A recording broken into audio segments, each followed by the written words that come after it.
Anxiety can arise for many reasons. Pretty much everyone experiences anxiety, but even mentally healthy people can have trouble with anxiety. It's different than fear, although they overlap often. The same with stress. You could be stressed but not feel anxiety. Anxiety has been theorized as a tension between two functions of our brains. In a situation, part of you knows that there is something you must do, should do, are expected to do, and then there's the part of you who wants to run, avoid, and postpone it. We can think of these as the fight or flight sides of our brain. For example, if you need to do a speech in front of your class, the fight side of your brain is saying, this is required of you, you should do the speech, you need to do it. And the flight side is saying, I need to make an excuse, I need to avoid this, I need to procrastinate to the last minute. Both of these sides are active at the same time. They are possible options, and as long as both options are open, then there is a tension between them. And the closer you get to the point where you have to do one thing or the other, the stronger the tension is between those options. How do you get rid of that tension? By choosing one.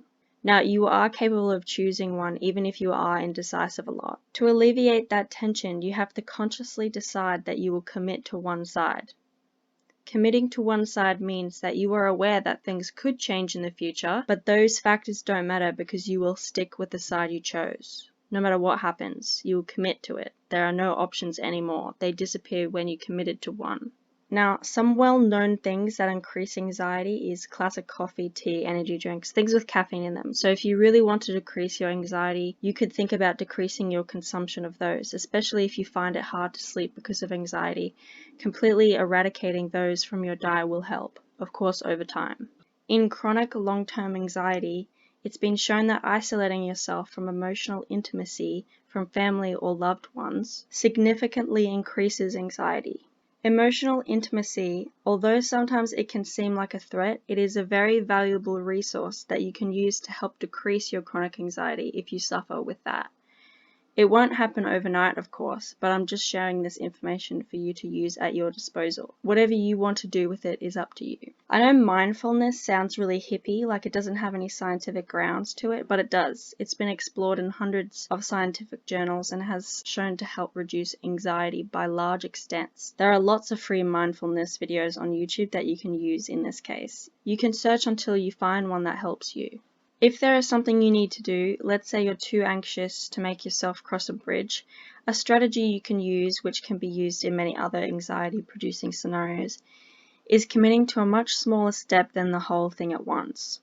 So you could tell yourself, all I have to do is step up onto it. That's all I'm going to do. Then I'm going to turn around and go back. So that's what you do. You walk a couple steps onto the bridge, and then you turn around and go back to where you were comfortable.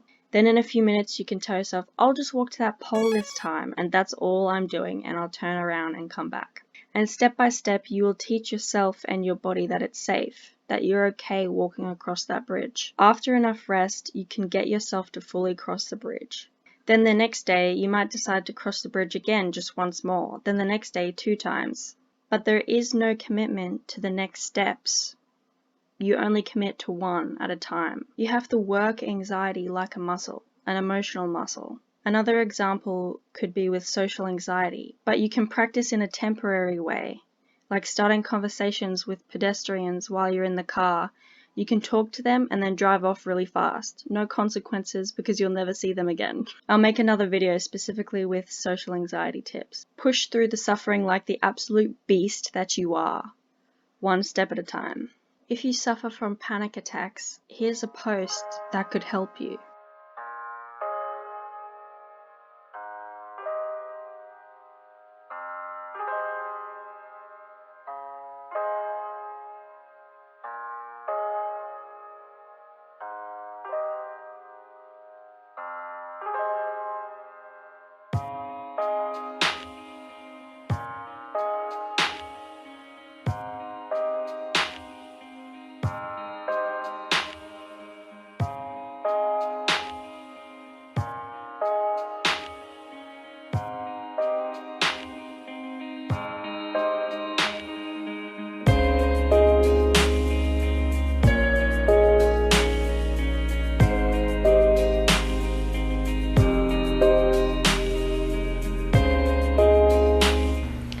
Are you still thinking about that? Oh my, let me see.